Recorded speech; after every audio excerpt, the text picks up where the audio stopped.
Hello, my name is Dr. Ian Dunbar. Most dog training programs have a single host, even though there are nearly as many ways to train dogs as there are dog trainers.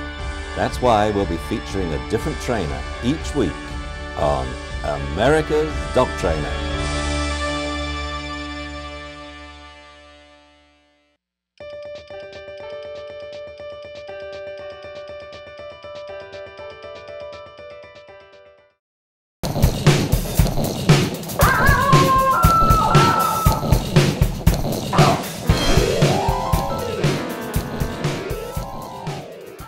Hi, I'm Steve Brooks, the healer.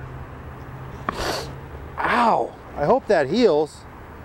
You know, heal means different things to different people. Hey, baby. You're welcome for the drink. You want to come back to my place?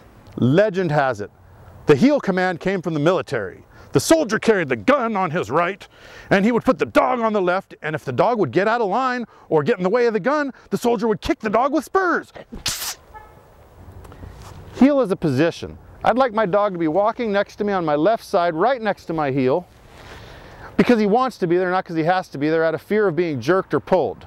Some trainers teach you how to become alpha by pinning the dog on the back, poking him in the neck, and jerking a chain around. I think that's wrong. With positive reward-based training, you and I can train any dog. I can become alpha over my dog by controlling resources. No force whatsoever. Let me teach you how. Healing, or should I say loose leash walking, is one of my 4 commandments.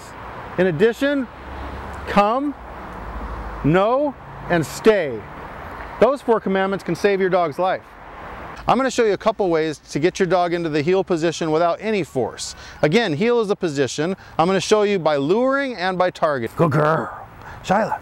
Good girl, Shyla. Good girl. And now she's on the heel side. That's called luring. This is a click stick. It's a 2-in-1 gadget. It's a clicker.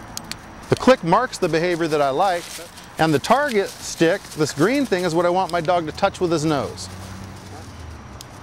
If your dog's pulling, there are many things you can do. I have dozens of ways to teach heel. We're going to just share a few of them with you today. I don't have to pull hard. Watch my hands. It's just that. All I'm going to do is lift up my finger. That's it. And I'll stop. I won't walk when she pulls. When she's relaxed for about 3 seconds, I'll continue walking.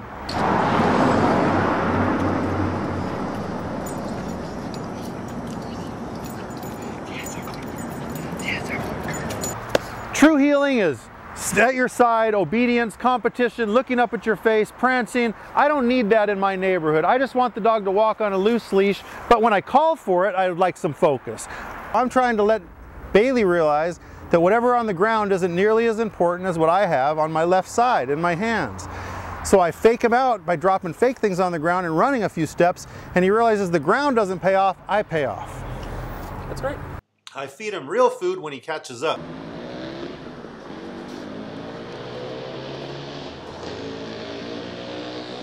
This is another great tip for pullers. Over the head and maybe through this leg gives you a little more support. Let's go. If he pulls, again, I just lift up and relax. See how sensitive he was? Let's go. Come on. When people are passing by, put yourself between the dog and the person to keep your dog's focus. You need to have a variety because you never know what's going to work on what dog at what situation. The bottom line is pulling won't work. If you pull, I'm going right. If you pull, I'm going left. If you pull, I'm backing up. If you pull, I'm tripping. I could trip and act like I'm a 92-year-old man and act hurt. Dogs are very sensitive. So as I trip, I might pull forward slightly, which makes the dog pull back, and I'm going to limp and act hurt. And if the dog's in tune and sensitive to my feelings, he's going to slow down and not pull anymore. Most people pull back on the dog like this, and they'll jerk the leash, and the dog's pulling harder because you're pulling back. They fight against what you're doing. I prefer to pull forward slightly, gently, and they'll slow down. Pulling will not work here. If you pay attention, I have treats, I have kibble, I have food, I have hot dogs, I have cheese, I have kisses, I have lots of things, I have toys. I don't want him to just pull me to the tree or pull me to the bush, or peeing becomes a reward for pulling. So I'd like him to walk nice. Look at me when I say smoke, smoke. Do you want to pee? Okay, now he could sniff. Now he could be a dog. you get really good, you could do some fancy walking. Heel to me means let's have a pleasant walk and don't pull. I live in Los Angeles. This is Silver Lake. It's a very busy town. This is the city.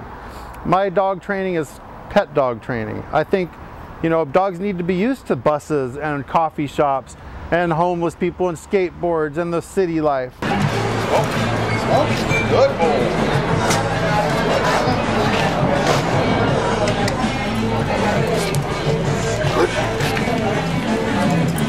So my goal is to get every dog to walk with one finger on a leash, like that, past buses and all this chaos in the city, because this is real life.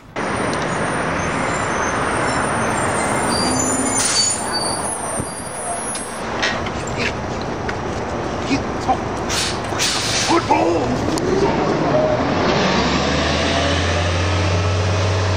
I would have never put my face this close to Smoke when I first met this dog. Smoke was a victim of Hurricane Katrina. Full of baggage, very dangerous. Look at him now. Good boy. Go close it. Go close it. Thank you, buddy. Thank you. What a good boy.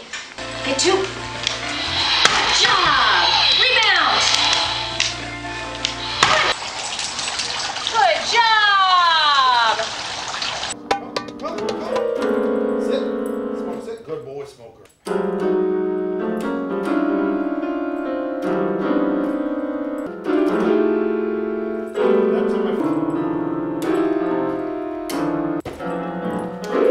Smoke is a survivor.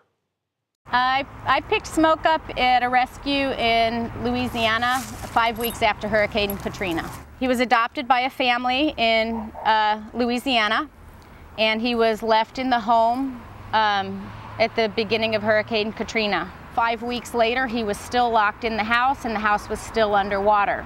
His family had relocated to Atlanta, and hoping it to be temporary, but 5 weeks later, the insurance agent called and said, your house is still underwater,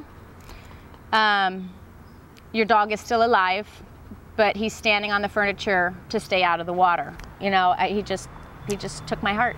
And I didn't feel right about putting him in the shelter, and I decided to foster him until he was healthy enough to go back to the shelter until we could locate his owners.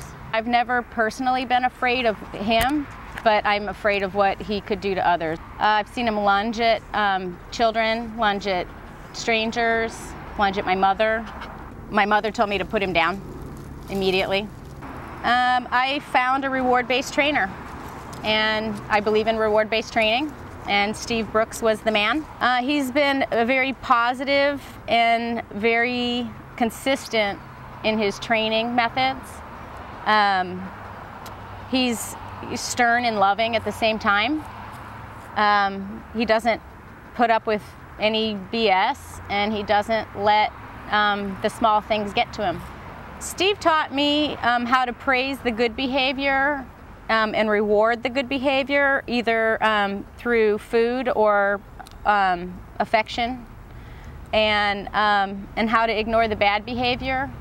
The minute that Steve and Smoke saw each other, it was probably the first time I'd ever seen Smoke approach a stranger without any kind of trepidation. I tried to use the measures I was taught, like many of you, with choke chains and pinch collars. Didn't work. Sven taught me the value of reward-based training. Sven was also a rescue dog, but he really rescued me. After this short break, you're going to learn another type of healing. If you really want to see a dog who rocks, stay tuned. What do I know about dogs that most people don't know?